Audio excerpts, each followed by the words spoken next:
بسم اللہ الرحمن الرحیم۔ السلام علیکم ناظرین، میں طارق اسماعیل ساگر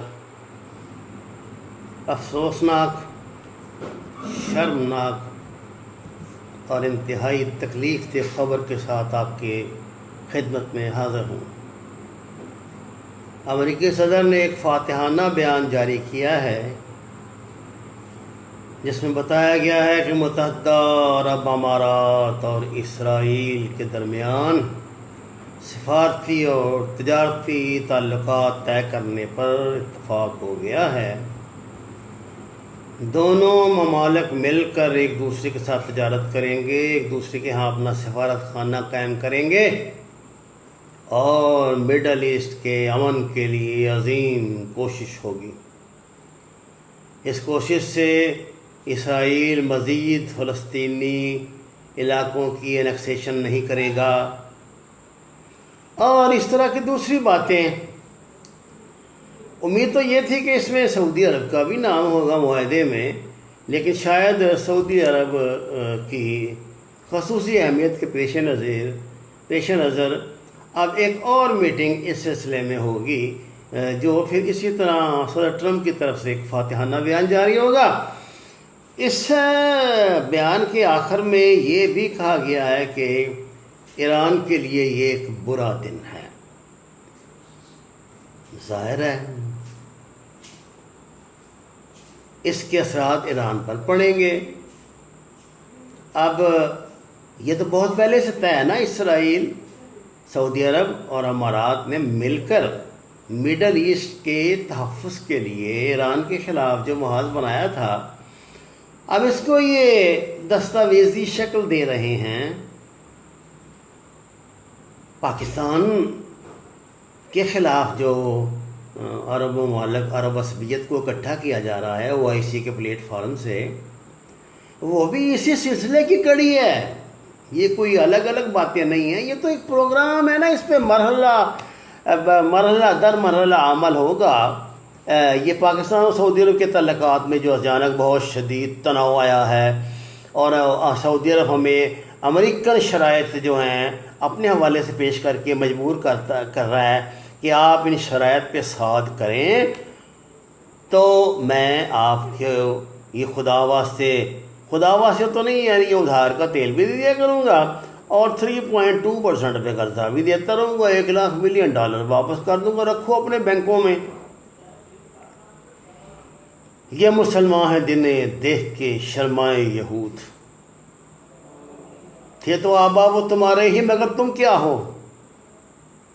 ہاتھ پر ہاتھ درے منتظر فردا ہو۔ ناظرین کرام، سعودی عرب کے ایک بادشاہ کا نام شاہ فیصل مرحوم بھی تھا، جنہوں نے پاکستان کے ایٹمی پروگرام کے لیے ذوالفقار علی بھٹو وزیر پاکستان کو بلینک چیک دیا تھا، جو چاہتے تھے کہ پاکستان امت مسلمہ کی ایٹمی قوت بن کے ابھرے۔ صدر قذافی کا نام بھی انہی شہداء میں شامل ہے۔ خدا جانے وہ لوگ کہاں گئے۔ امریکہ نے سب کو مروا دیا، اور غیروں کے نہیں، اپنوں کے ہاتھوں۔ اب یہ پیچھے بھی سعودی عرب میں جو شہزادوں کا آپس میں قتل و غارت گری ہوئی ہے، بعد میں ان کا علم ہوتا ہے نا کہ 10-20 سال بعد پتہ لگے گا کہ سلمان نے کتنے مارے تھے اور سلمان کو کتنوں نے مارا تھا اور کیا ہوا تھا۔ یہ تو ان کی کہانیاں بہت دیر بعد باہر نکلتی ہیں۔ ہائے مسلمانوں، ہائے، رہ گیا پاکستان اکیلا۔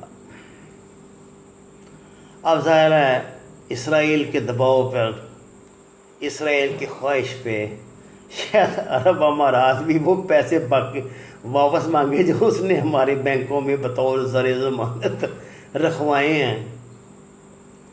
لیکن کوئی بات نہیں، ہمیں دکھ تو ہے کہ شاہ فیصل جیسے لوگ اب نہیں رہے، پاکستان کے لیے جو خدمات تھی قذافی کی، صرف اس حوالے سے بات کر رہا ہوں، اس کی شخصیت پہ اس پہ نہیں بات کر رہا.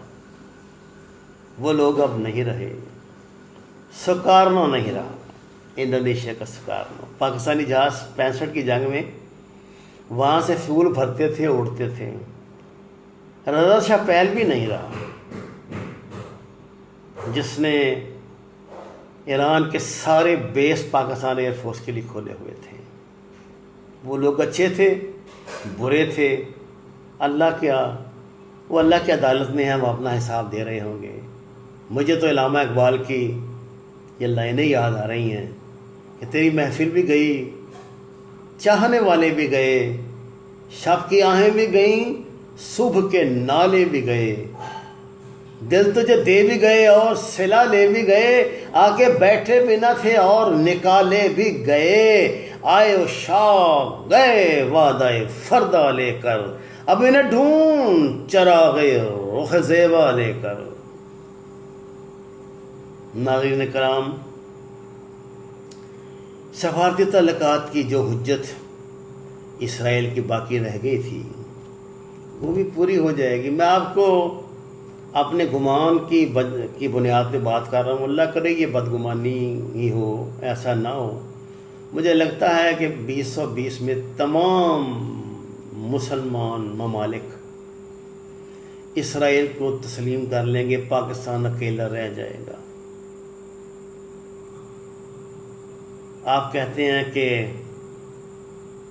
یہ بزرگوں کے پیشین گوئیوں سے تو نہیں نا ملک چلتی ہے، تو یہ نہیں ہوتا، وہ نہیں ہوتا. میں آپ سے کہتا ہوں پاکستان جو ہے یہ اللہ کا انعام ہے. اللہ نے اس کو کسی بڑے کردار کے لیے تخلیق کیا ہے. انشاءاللہ وقت آ رہا ہے، نزدیک آ رہا ہے جب پاکستان بڑا کردار ادا کرے گا. میں بار بار یہ بات دہراؤں گا کہ صوفی برکت علی رحمۃ اللہ علیہ کی زبان کے مطابق یہاں قوموں کی قسمت کے فیصلے ہوں گے. وما علینا الا البلاغ المبین. آپ کا شکریہ.